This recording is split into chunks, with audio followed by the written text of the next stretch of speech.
Good evening, everyone. So, welcome to the last and final live session of the course Labor Welfare and Industrial Relations. I'm Dr. Cyril, Issac, a faculty member at the School of Business, Indian Institute of Technology, Guwahati. So, I am really happy to see that the course has come to the fag end where we are looking into this particular live session, whereby if you have any doubts, you can clarify. If you feel that definitely there is something that has to be discussed, you can tell that. With my limited understanding, I can definitely say whatever comes into my purview with whatever understanding I'm having. So meanwhile, I'll just again give you some hint into what is the content that has been covered till now, and what was the typical reason behind floating such a course. And in between, if you feel that there are some I'm essentially giving a bird's eye view of the course, and you feel that something has to be specifically asked, you can ask that. As far as what I know, I'll definitely clarify it. So if you look into this course, Labor Welfare and Industrial Relations, one of the most sought after elective in most of the B schools and management departments, we'll see that we certainly trace back to the relationship that management and the employee, or the employer versus employee, is having in any organization. So we look into intricacies pertain to even certain aspects of work, to certain aspects of the working conditions. So there's a large range of aspects which we cover in this course, and I felt that this being such an important initiative or activity within the purview of human resource management, totally we should actually give it as, or float it as, a course. So that was the background for the Labor Welfare and Industrial Relations course. So typically, if you ask me, we have traveled through this course in 12 modules, totaling around 30 hours of study, classroom contact hours. So we see that we start with the introduction in module 1, where we looked into the typical, industrial relations aspects. What is it? What is typically industrial relations? We understand the background of IR, what happened to IR post-independence, because things changed, the rule changed, the mindset of the people changed. There are a lot of changes that were happening with respect to that area. And we also see that there were different approaches towards the IR, industrial relations. And, we see as an introduction the trade unions, how they emerged, how the labor legislations came up, how the workers' participation came up. All these factors were introduced in the module 1 itself. Then we went into employer federation and the salient features of industrial relations typically in India.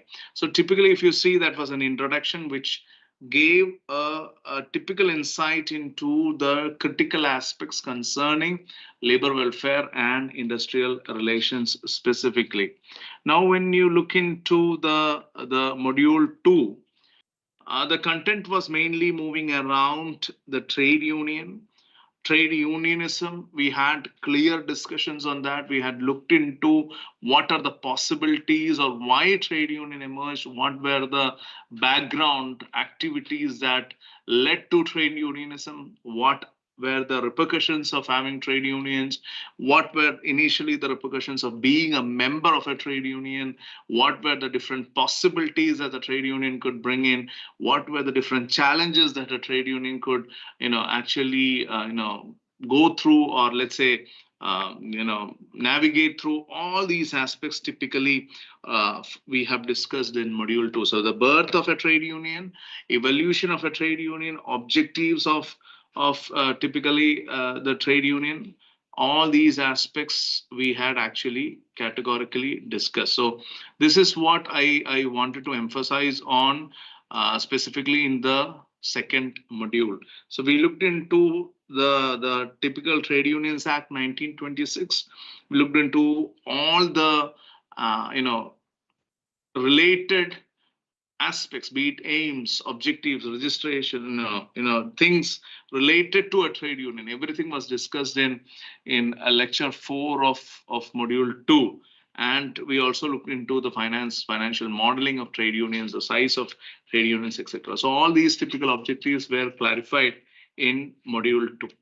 In module 3, we looked into the disputes part, industrial disputes specifically, where we were looking into the meaning, the causes, the interest, what were the right disputes. So scenario of industrial disputes, if you ask me, typically was illustrated. What were the types of industrial dispute? What are the causes of industrial disputes? All were categorically discussed in module 3. We also looked into something which was very interesting, like strikes, typical aspects of forms, effects of strike, etc.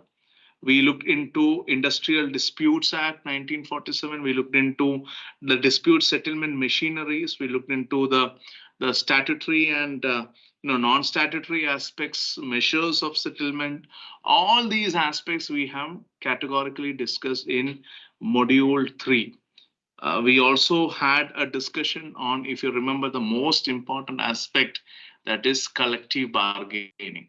So collective bargaining was discussed in module 3. We tried to emphasize on the background of collective bargaining. When do we need collective bargaining? When do we actually, see collective bargaining in play?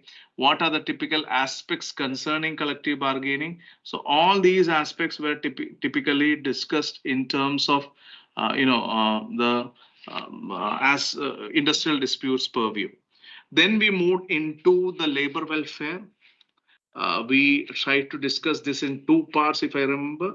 And in the first part, we looked into introducing the typical contents with respect to labor welfare, be it the intramural labor welfare services, be it the extramural labor welfare services, like extramural welfare, functions of trade union, the services that is connected to extramural activities. So all these aspects were typically discussed. Evolution of social security measures, mention of welfare provisions of few labor laws. So history of social security measures, the basic scope behind that was categorically discussed in this particular module 4 specifically. Then we ventured into some of the social security aspects. Especially we looked into the ILO conventions. We looked into the minimum standards that were required or to be maintained in terms of the conventions with respect to labor welfare. In module 5 specifically, we started looking into the second part of I'll come to your question, Namrata. Let me see what's your question.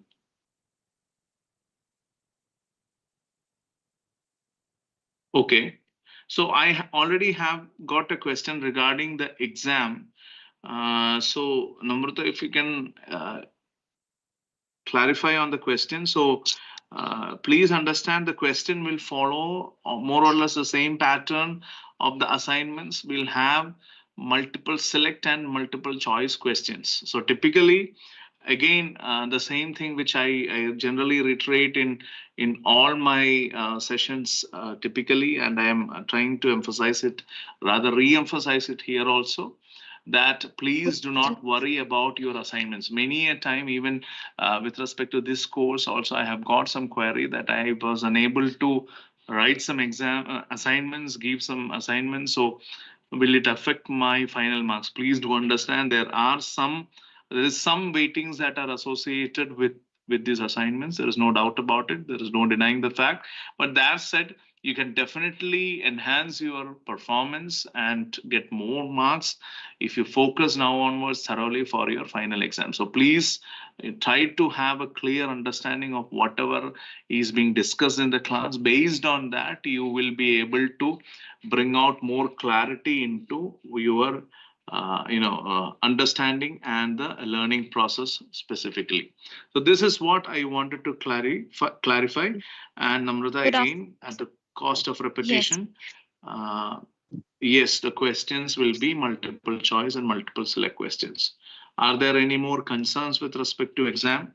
And with respect to assignments, as I said, please do not worry if you have missed out on one or two. Your focus should be on your intern, and for that, you please cover what all we have discussed in the class. Also, you can take the help of the textbooks that were suggested as reference material. Coming back to our discussion on module 5, we started with social security. As I mentioned, we looked into some of the social security legislations. We tried to reflect on the evolution and the growth aspect of social security legislations. We tried to look into what are the typical provisions that are there for old and people who are unemployed. We categorically looked into that.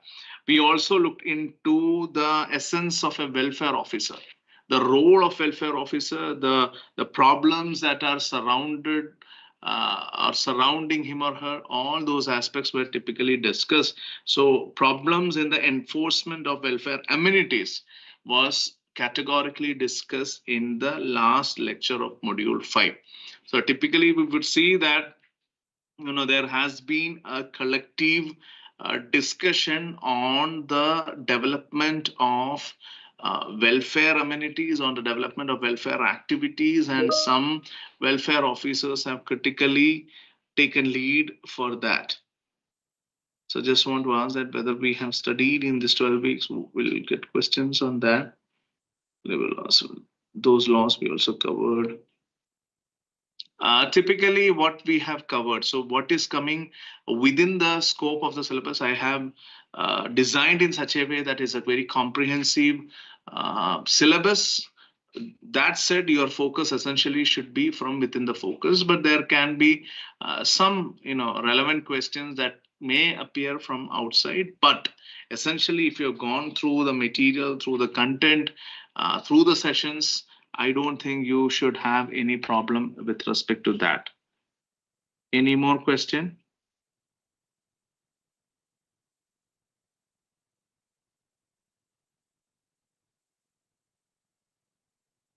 Any other questions? So otherwise, we'll carry on with the discussion. In module 6, we try to deviate ourselves from the welfare amenities and we went to the compensation part. Typically, Employee Compensation Act 1923. We tried to discuss on the right to compensation in presence of employees, State Insurance Act. We looked into the Provident Fund. We looked into the deposit linked insurance schemes. We also looked into the typical acts concerning compensation and performance. So this was again our idea to look into labor welfare, and this was part 3 of labor welfare typically. From part 4, that is module 7, like after completion of almost half of the syllabus, we started looking into more closely on pension scheme, on gratuity, payment of gratuity. So what are the laws concerning? See, there are some organizations from where even if you resign, you go, the environment is so toxic or so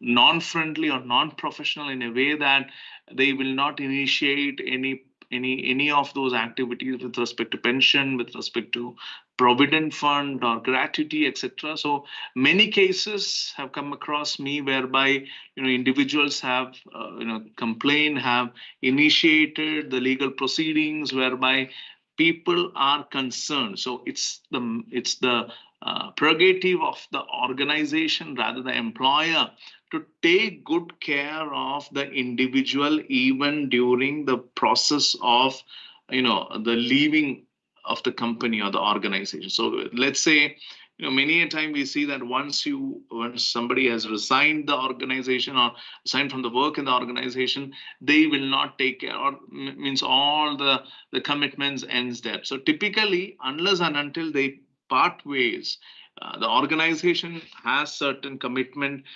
including activities of pension, gratuity, PF, etc.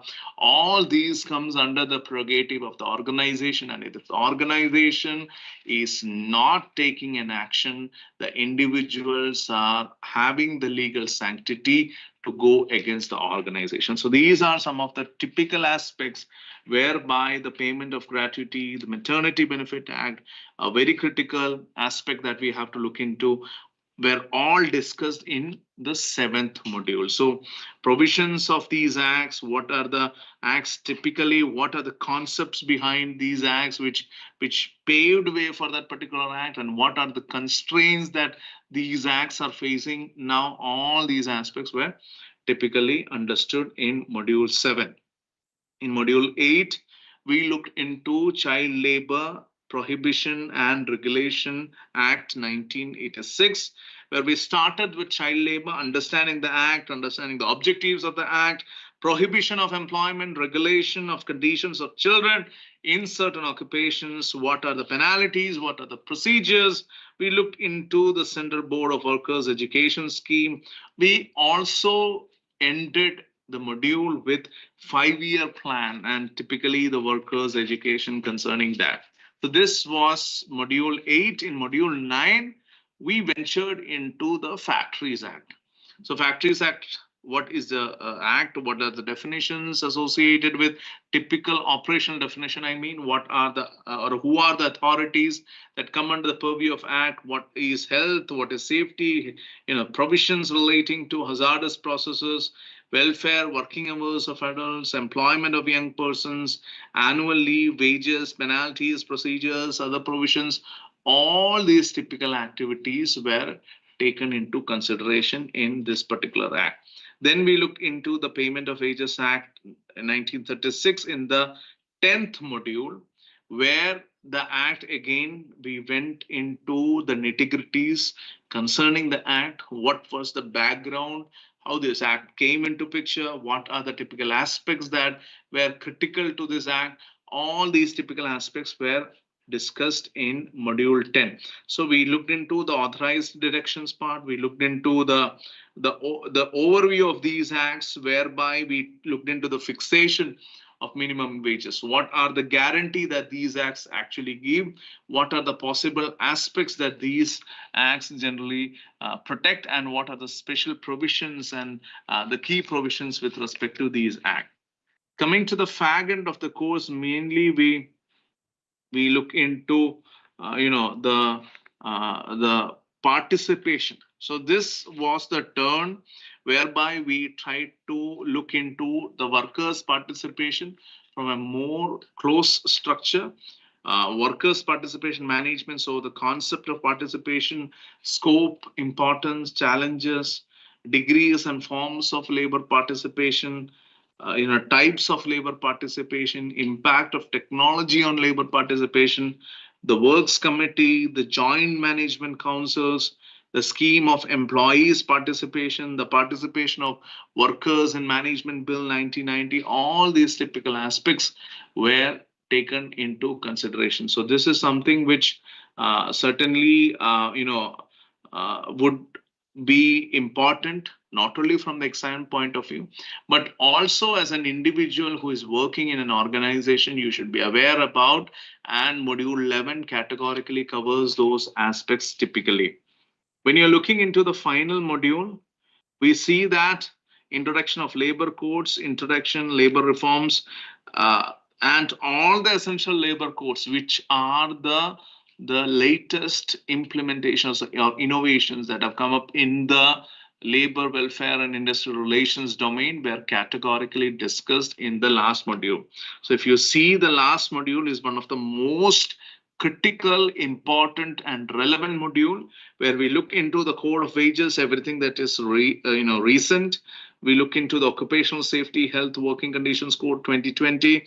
We look into Industrial Relations Code 2020. We look into the Code on Social Security 2020. So a host of things specific to the recent situation of labor welfare and industrial relations specific to our country, India, is being discussed in module 12. So we see a lot of aspects that were typically covered in this particular module. So we see that there are a certain number of practical cases also I've tried to include in these modules, and you would have got a practical exposure with respect to these modules specifically.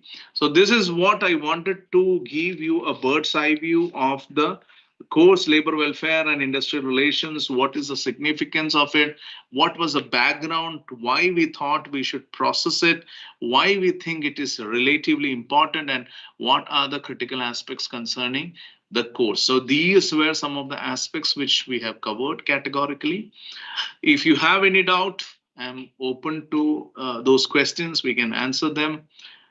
Let me check you too. So I've already mentioned about the question paper. So another question has emerged. So typically the exam pattern will be the same.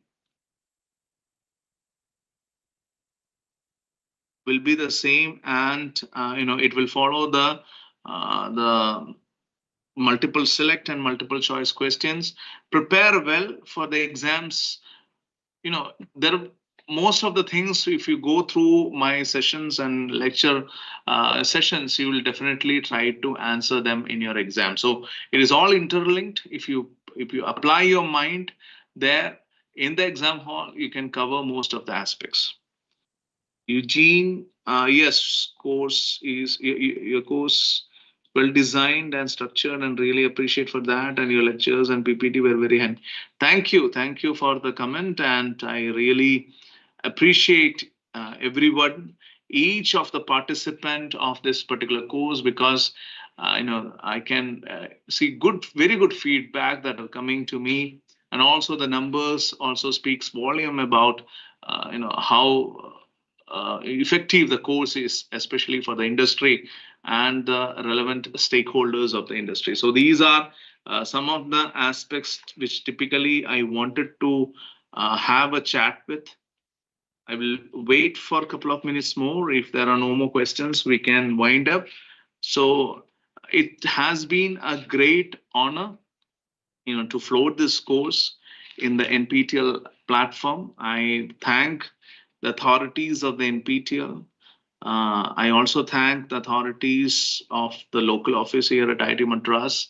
So both, they have come together to make it a reality, as in case of any other NPTEL course. I thank all of the people who are, working behind the screens, including this particular live session. I thank all the video sessions that were recorded, edited, all the people behind that and who have contributed to the course, to the success of the course immensely. I also like to thank my wonderful TAs and people who have supported me towards the proper execution and preparation for the course, and also all the people who have referred this course elsewhere.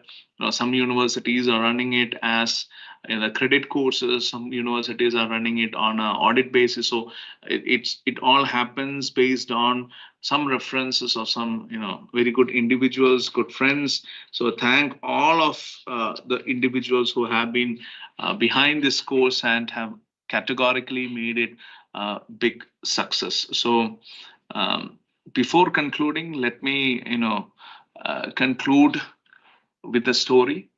I'm thinking about a carpenter. He was tired, he was retired, and he was moving out of his job.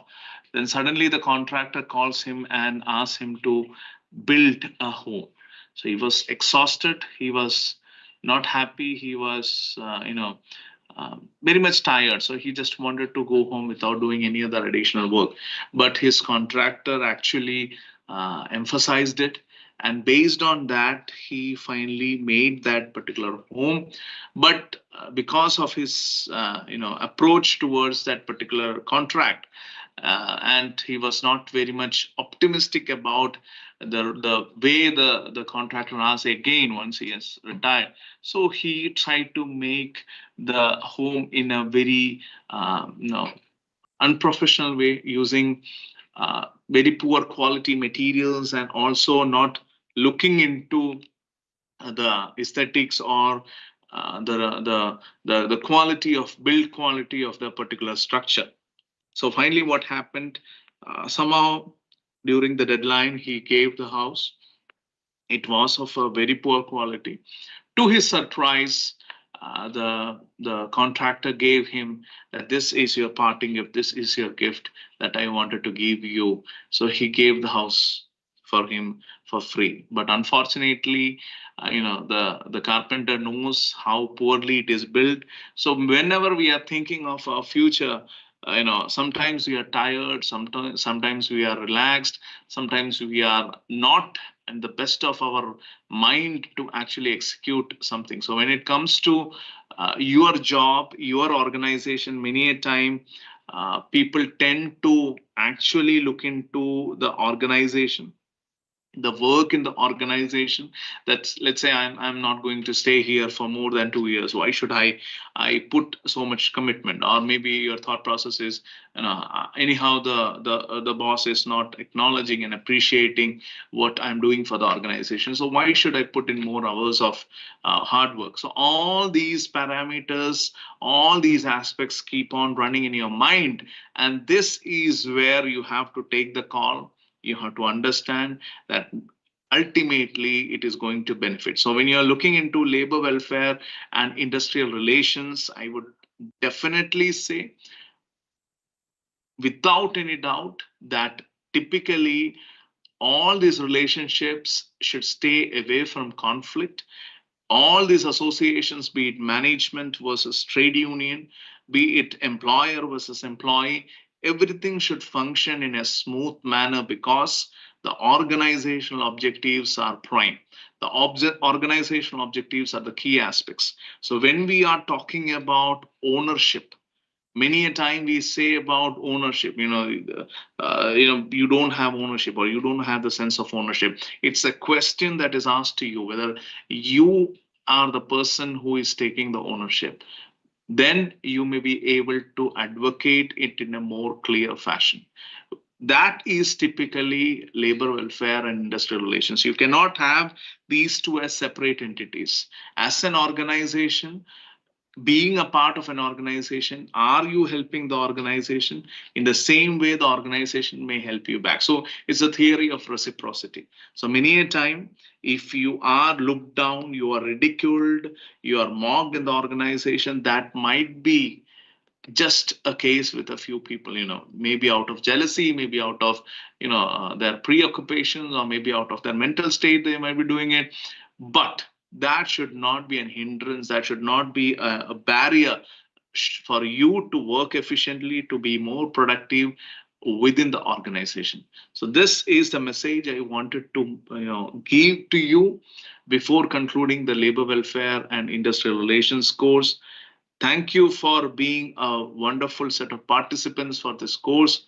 As you know, there are other courses that will come up in the next semester also. I run AI in human resource management, and also there'll be a course in typical organizational behavior, the core course, individual, in the behavior. That would be one of the courses that will be running in the next term. So see you in some other course, some other revenues, or some other workshops. I usually come with NPTEL Plus workshops and also online education skilling workshops. So typically we will try to meet somewhere.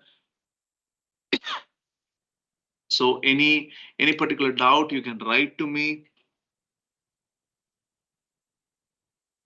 Okay, so we can add contract labor. Good suggestion. We can look into that. So I try to include that as part of the recent labor codes in the last module. But yes, try to give feedback. Positive, negative, it's always good for me and my team to develop. So we'll try to come up with more such new, innovative, creative, and relevant and important courses. So thank you for listening to me patiently all across my lectures, all across the live sessions, all across the discussions. See you in some other course, some other workshop soon. Till then, goodbye. Namaste.